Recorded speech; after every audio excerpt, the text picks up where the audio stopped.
Bismillah, biiznillah. Assalamualaikum warahmatullahi wabarakatuh.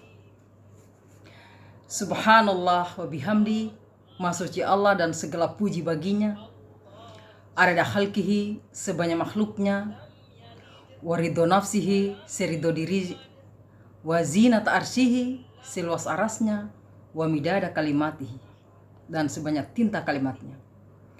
Allahumma sholli wa sallim ala Sayyidina Muhammad fil awwalina wal akhirin wa fil mala'ila la ila yaumiddin. Saudara-saudara sekalian, pencinta Al-Quran yang insya Allah senantiasa berbahagia. Pada pertemuan kita kali ini, maka saya akan membicarakan tentang bagaimana agar kita mencintai Al-Quran dan ketagihan untuk membacanya. Kenapa ini saya kemukakan? Karena 5 video saya sebelumnya saya membacakan ayat-ayat suci Al-Quran dan terjemahannya.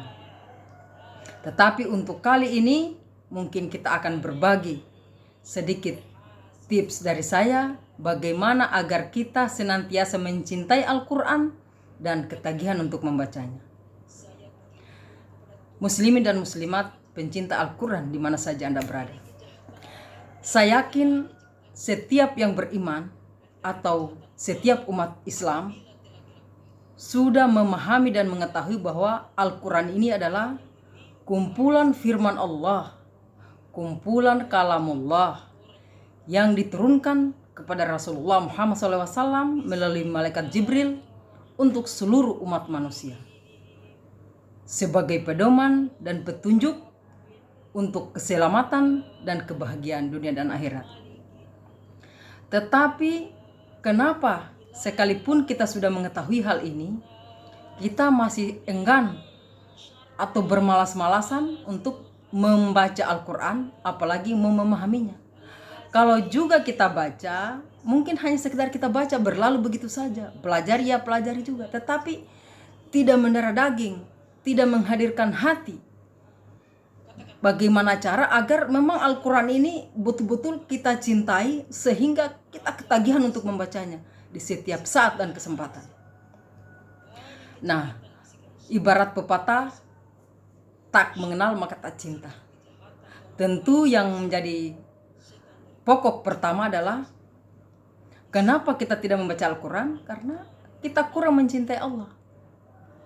Coba, kita tidak mencintai Allah sehingga kita malas membaca ayat-ayatnya, malas membaca surah-surahnya. Padahal Allah ini apa yang kurang?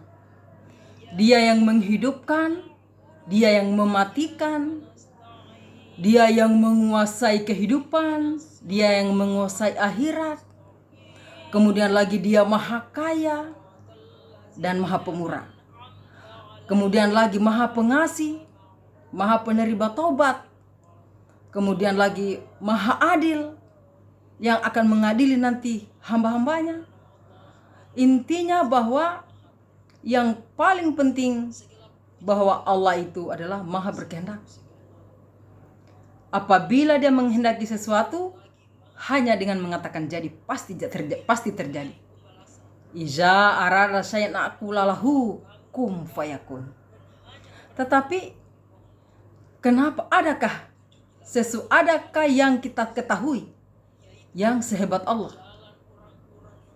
Sudah maha menciptakan, sudah bisa berkehendak. Apabila Dia menghendaki sesuatu, hanya Dia katakan jadi pasti jadi. Maha kaya raya, maha pemurah, maha penyayang, yang menghidupkan kita, yang mematikan kita, yang menguasai dunia, yang berkuasa atas segala sesuatunya. Kemudian lagi yang menguasai hari pembalasan. Tapi kenapa kok sepertinya kita bahasa ini lewat saja? Kita tidak berpikir bahwa kita ini sangat butuh dengan Allah Subhanahu wa taala. Tentu jawabannya yang paling sederhana adalah tidak segampang itu kita bisa melawan kekuatan syaitan yang senantiasa membisiki, menggerogoti kita punya hati untuk menjadi sahabat atau teman syaitan bersama-sama ke tempat yang terkutuk, yaitu di neraka jahanam. Bayangkan saja, kita berlawanan dan kita berhadapan dengan sesuatu yang kita tidak lihat. Sedangkan dia melihat kita dengan jelas. Bukan hanya itu lagi, dia begitu halusnya bisa masuk ke rongga tubuh manusia melalui indera kita, kemudian bisa jalan bersama aliran darah, kemudian membisiki kita punya hati, telinga, pendengaran, semua digerogoti dengan syaitan agar dia halau kita terus siang dan malam. Karena itulah tugasnya diberikan kesempatan hidup di dunia hanya untuk menyesatkan manusia. Sedangkan kita punya tujuan hidup adalah mengabdi kepada Allah.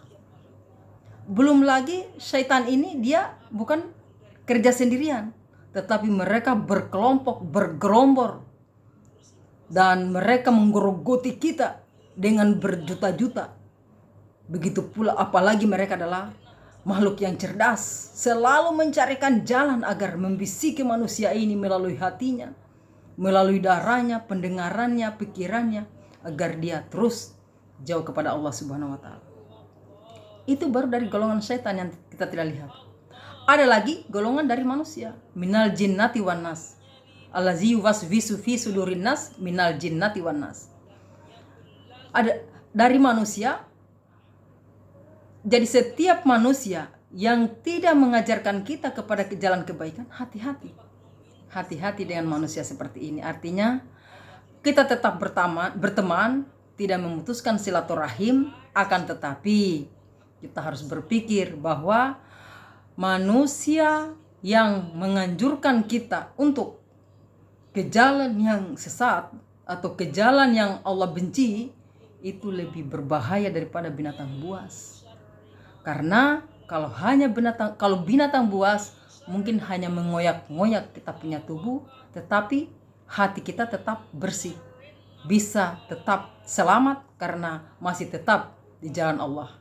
Tetapi kalau manusia yang membisikkan kita ke dalam hal yang buruk atau mengajak kita kepada keburukan, itu merusak hati, dan mungkin secara fisik kita tidak rusak, tetapi hatinya kita itu jauh lebih hancur.